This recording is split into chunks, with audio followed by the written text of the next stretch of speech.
Jangan sampai diteruskan pikiran-pikiran yang angkara, karena itu pasti akan kembali. Dan dawuh, Kang Sito dapatkan dawuh seperti ini. 2021 bulan berapa dimulainya nggak paham ya. Itu Indonesia banyak yang kena hukum balik, masyarakatnya atau orangnya itu banyak yang kena hukum balik. Hukum balik di situ Kang Sito nggak bisa menunjukkan atau menyampaikan spesifiknya seperti apa. Cuman di situ semua kejahatan-kejahatan yang ada dalam kita, ya kan, yang kamuflase atau yang fiktif atau yang segala macam akan kembali kepada kita, ya, akan kembali kepada kita. Jadi hukum nggak bisa disuap masalah ya. Hukum jati diri ya, hukum jati diri. Jadi adil diri pribadi kan dari tiga napas, satu napas itu kan ada jangan bohong, harus jujur, jangan dendam atau jangan sombong, wujud kanti selamat, adil diri pribadi. Nah, konteks adil diri pribadi inilah yang nggak bisa kita bohong, ya nggak bisa. Meskipun kita mengatakan yang bagus-bagus, tetapi kalau kita ini mempunyai niat jahat, pasti akan kembali. Dan itu dawuh yang Kang Sito terima bulan berapa nggak berani menyampaikan, ya. Tapi 2021 di situ disampaikan. Nah, kemarin Kang Sito kan sudah menyampaikan di audio kan ya, di grup. Kang Sito disuruh puasa tanggal 27 sampai 30 November harus poso meneng dan lerem, tentrem ya. Langsung jam 1 kemarin, ya jam 1 kemarin itu aku didhawuhi seperti ini. Jam 10 sesuk kandhanono dulur-dulur kongkon poso mulai tanggal loro malam telu jam 6 sore, tanggal loro malam telu November sampai tanggal Desember, tanggal loro Desember sampai tanggal 30 Desember. Nah, mau nggak mau tetap tak sampaikan. Di situ ada rahasia apa yang Maha Kuasa memberikan dawuh kepada Kang Sito? Nggak ngerti rahasia itu. Terus akhir-akhir ini Pak Sito kan tahu sendiri Merapi tidak berhenti, erupsi, terus kemudian apa yang terbaru Semeru ya, Semeru gitu kan, parah gitu kan. Kalau saya amati sih memang bencana-bencana seperti ini itu selalu mendekati dengan pilihan-pilihan umum Mbak Sito, entah itu pilkada, pilpres atau apa. Saya tidak tahu apa kemudian ada kaitannya. Jangan-jangan mungkin sumber-sumber kerusakan itu dimulai dari karena mencari pemimpin, masa caranya begitu, uang yang berbicara, akhirnya kan anggaran murka di mana-mana. Nah, saya ingin tahu sudut pandangnya Pak Dito, apakah memang alam murka ini karena tingkah laku manusia yang memang sudah di luar batas kewajaran. Nek kita pahami Mas Indra ya, menungso iku senengane nguasani hawa. Ya. Menungso iku senengane nguasani hawa. Nah, hawa iku dititik teko rong sebab iki. Nah, ngene. Menungso sakjerone laku akeh sing goleki mujudno pengene kesembadan, tapi nggunakno murkane pikiran. Ya. Nah, terus eneng menungso sing pengen berhasil tapi nggunakno keluhuran. Nah, konteks dalam perjalanan sing akeh menungso nggunakno kemurkaan angkara demi keberhasilan. Nah, dari tindakan-tindakan atau langkah-langkah sing dilakoni karo menungso-menungso iku mau, menungso gak berpikir panjang. Ya, menungso gak berpikir. Sing penting opo sing tak raih iso kesempatan, soal jalur iki apik elek aku nggak mau tahu. Yang penting ambisiku tercapai kan seperti itu ya. Nah, aku kemarin juga ini contoh kecil Mas Indra ya, contoh kecil. Waktu kemarin itu ada pilihan kepala desa di daerah anu ya, pokoknya di daerah Lamongan lah katanya. Anu. Ya. Itu juga banyak yang anu, waduh, ini gak oleh. Disaring Pak gitu. Iya, ini gak oleh. Disaring. Jadi seperti itu, jadi anu nih, gunakno sesuatu, yang gunakno sesuatu yang melebihi anu. Nah, tanda-tanda seperti itulah, makanya kadang-kadang apa yo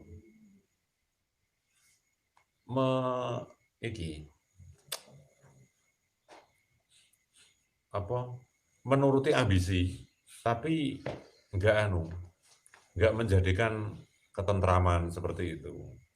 Ya, ini di-delete kan Mas Indra?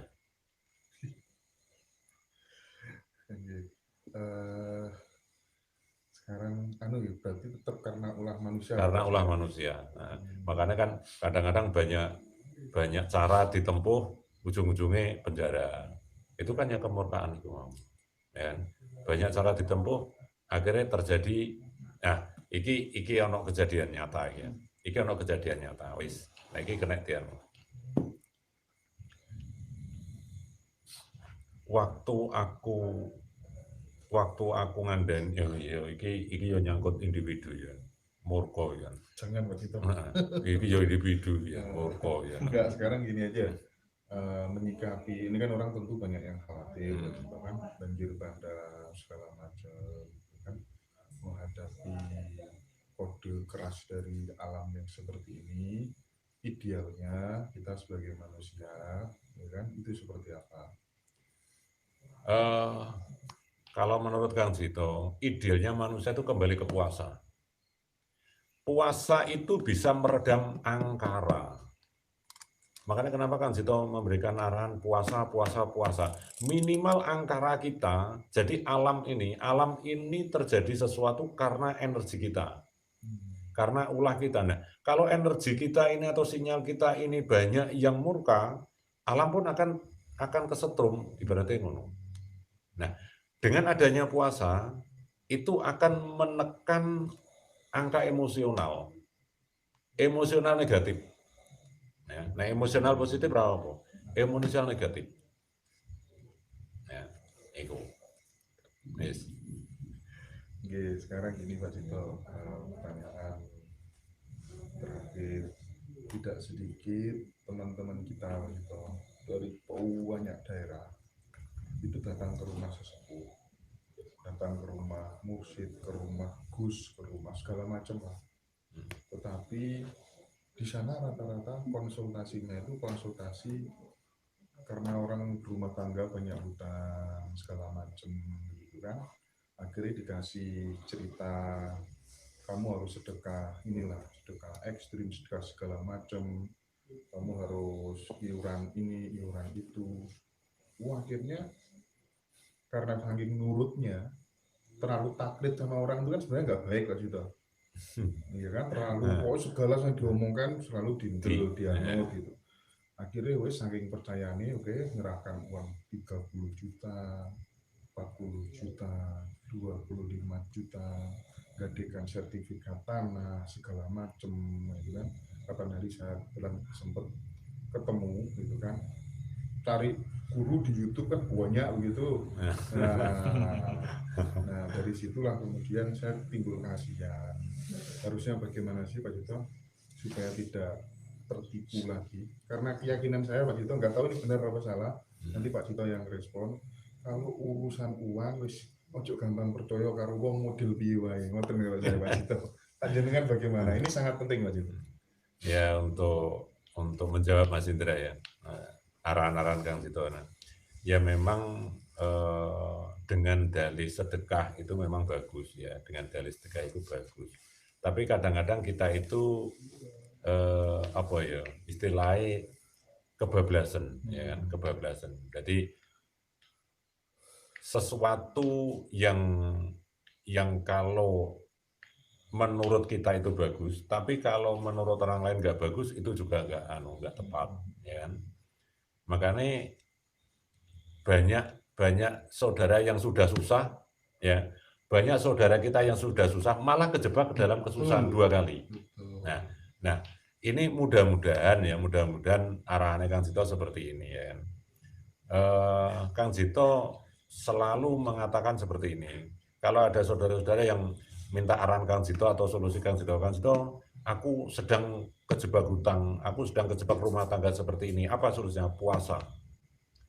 Puasa nomor 1 yang tak arahkan. Tidak ada yang lain. Kalau aku mengarahkan sedekah, bukan seperti itu caranya, ya kan? Bukan seperti itu. Karena intinya sedekah itu ketulusan. Nah, ketulusan itu kalau kita dipatok seperti ini enggak bagus lah. Tapi ketulusan dalam melakukan puasa. Makanya aku kalau nyuruh puasa tak suruh puasa tanpa pamrih. Ya. Nah, itulah setiap ada saudara yang curhat sama Kang Jito, tak berikan arahan puasa, silahkan puasa. Karena puasa bisa meredam emosional yang negatif tadi dan ketegangan atau kepanikan, kecemasan dalam pola pikir.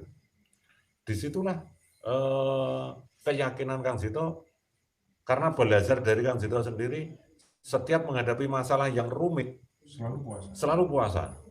Dan alhamdulillah banyak juga saudara-saudara kita yang melakukan puasa dengan tahapan demi tahapan, ya, seperti itu. Ya kalau sedekahnya misalnya langsung kasihkan anak yatim, orang nggak mampu, nggak apa-apa. Nah, itu beda lagi, Mas. Nah, itu sedekahnya tak titipun jenengan ya Pak. Terus duka jenengan sedekah sinten kula mboten ngertos, terus kula arep-arep endi yo jangkrik ora teko-teko bersane ngoten ya. Nah, berarti kan makanya seperti ini Mas ya. Kita itu biasanya kejebak dengan kata-kata yang empuk, ya kan, kata-kata yang menjanjikan segala macam. Kang Jito menjanjikan tapi harus dengan puasa. Kalau nggak puasa nggak bisa. Menjanjikan sesuatu dengan ketulusan. Ya. Nah, alasannya gini. Kalau Kang Jito mengatakan seperti apa harus diyakini, Kang Jito nggak butuh diyakini saat ini. Tapi sama sendiri yang harus yakin dalam menjalankan puasa. Nek Kang Jito kekuatannya dari puasa, ya mudah-mudahan saudara-saudara kita mau melakukan juga, ya. Jadi untuk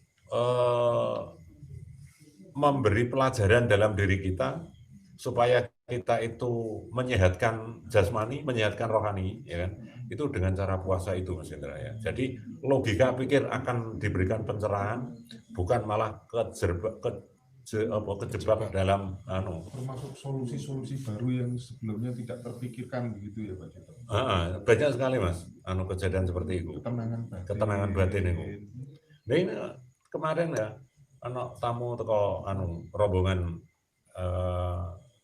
grup salam satu nafas dari Malang, Mas Ramuji. Ceritanya sing wedok itu Mas Ramuji temperamental ya. Tapi ketika kenal puasa ini, langsung turun, seret, seperti itu. Nah, makanya banyak perubahan-perubahan dalam saudara-saudara kita, seperti itu. Kersane mboten kakek Pak Jito. Ini pun saya Pak Jito sudah memberikan pesan-pesannya terkait dengan bencana alam yang akhir-akhir ini terjadi. Itu jelas murni kode keras dari alam, hukum balik pasti akan terjadi. Terkait dengan waktu barangkali tidak bisa dipastikan, tetapi kita harus berbenah Pak Jito. Jangan mengedepankan angkara murka ya Pak Jito. Angkara murka itu bencana paling besar, bencana dalam diri kita sendiri dan mempengaruhi alam kehidupan, alam semesta. Direspon sama Jagat Ageng ya Pak Jito. Nah makanya arahan Kang Jito seperti ini, saudaraku semua, biasakanlah setiap menjelang tidur itu keluarkan napas 3 kali, wujud kanthi slamet napa satu kali. Semua siapapun kita, ya siapapun kita, di mana arahan itu akan memberikan sesuatu yang lebih bagus. Karena gini, konteks napas 3 kali itu kita harus melakukan pembenahan, ya. Karena ada kata-kata seperti ini. Ketika kita berdoa, itu waktu harus tenang, waktu harus tentram, ya kan? Ketika kita berdoa, kita khusyuk, waktu tenang, waktu tentram. Nah, konteks tenang dan tentram itu nggak ngalahno waktu tidur. Waktu tidur, ya. Nah, waktu tidur itu waktu yang paling ayem, paling tentram, paling aman, ya. Nah, di saat itulah kita mengeluarkan napas 3 kali, wujud kanthi slamet napas 1 kali. Itu akan menjadikan sesuatu yang luar biasa. Dan banyak sekali saudara-saudara kita yang mendapatkan manfaat. Makanya saya memberikan arahan semua kepada saudara-saudaraku, biasakan setiap menjelang tidur keluarkan napas 3 kali, wujud kanthi slamet napas 1 kali. Kalaupun Anda kelupaan, tiba-tiba ketiduran, ya ketika bangun ingat belum mengeluarkan, saat itu juga langsung dikeluarkan. Seperti itu. Minimalnya, maksimalnya puasa. Itu untuk introspeksi diri, untuk meredam dan menghilangkan kotoran-kotoran dalam penyakit jiwa. Kan jenengan niki lah gadah koneksi teman lahir maupun batin. Niku piambun minunge lan pinunjul. Kang budinipun luhur. Monggo disuwuni donga kersane negeri niki tetep tentrem, aman, boten kathah ingkang kenging musibah. Sekian Pak Cito ndedonga piyambak. Nah, sak mantune live kersane Pak Cito ndedonga piyambak. Mugi-mugi Gusti ngabuli Pak Cito nggih. Nggih. Saiki Boten. Mantune live mawon. Pokoke sebagai tanggung jawab Pak Cito bantu berdoa teman-teman. Mudah-mudahan teman-teman tetap selamat dimanapun berada. Yang paling penting saya tadi berpesan kalau ketemu narasumber di mana saja, di channel apa saja, terus kemudian soal disuruh sedekah atau dipinjemin uang atau apa saja bentuknya, pokoknya yang terkait dengan uang, jangan percaya, diabaikan saja. Itu berarti memang niatnya murni untuk memperkaya diri. Jadi berspiritual tapi tetap harus pakai rasional ya Pak Cito ya. Iya Mas. Pokoknya kalau urusan uang jangan mudah percaya sama siapapun. Pengalamanku dulu Mas. Nah, meskipun orang itu Gus, mursyid, sesepuh, pandito, pokoknya jangan mudah percaya. Orang sekelas Pak Cito pun pernah terjebak. Ngaku Pak Cito. Ngaku. Pengalaman pribadi. Pengalaman pribadi. Dan halus bahasa. Halus sekali. Dan saya tahu orangnya. Ya, luar biasa. Mainnya sangat lihai. Jadi ini pengalaman teman-teman. Pak Cito pun juga pernah terjebak. Saya pun pernah ada tugas khusus untuk mencari orang tersebut gitu ya. Jadi ini pelajaran buat teman-teman supaya tidak mudah percaya. Modusnya sangat lihai ya Pak Cito ya. Uang 1.000 berubah jadi 100.000, daun 7 berubah jadi batu ya kan? Dan teman-teman rata-rata ketipunya gara-gara kelihayan dalam memainkan atau bersilat lidah Pak Cito. Mursyid segala macam, tapi ujung-ujungnya orang yang harusnya datang masalahnya selesai tapi tambah ruwet ya, mumet ya. Ditutup Pak Cito, kesannya bukan kakek.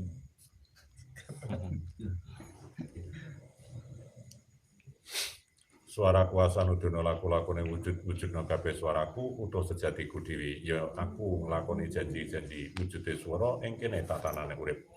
Lamun tandha nindakno tatanan urip-uripe manungsa kabeh padha dirubah kaya hawa, ing kene hawa-hawane manungsa kabeh kudu diilangi kaya utuhe swara. Ana manungsa kelebu murkane kuwasa, kuwasa murkane dewi.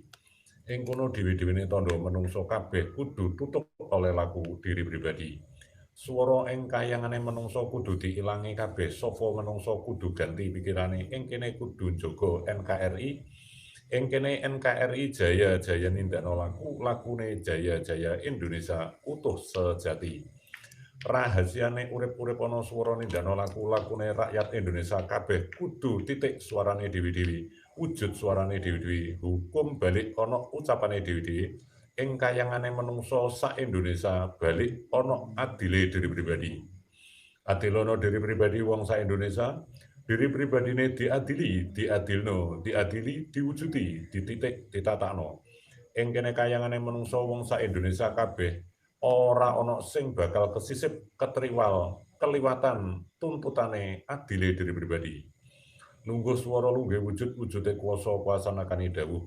Hawa Indonesia kudu tentrem, Indonesia kudu ayem, Indonesia kudu luhur, Indonesia kudu adil.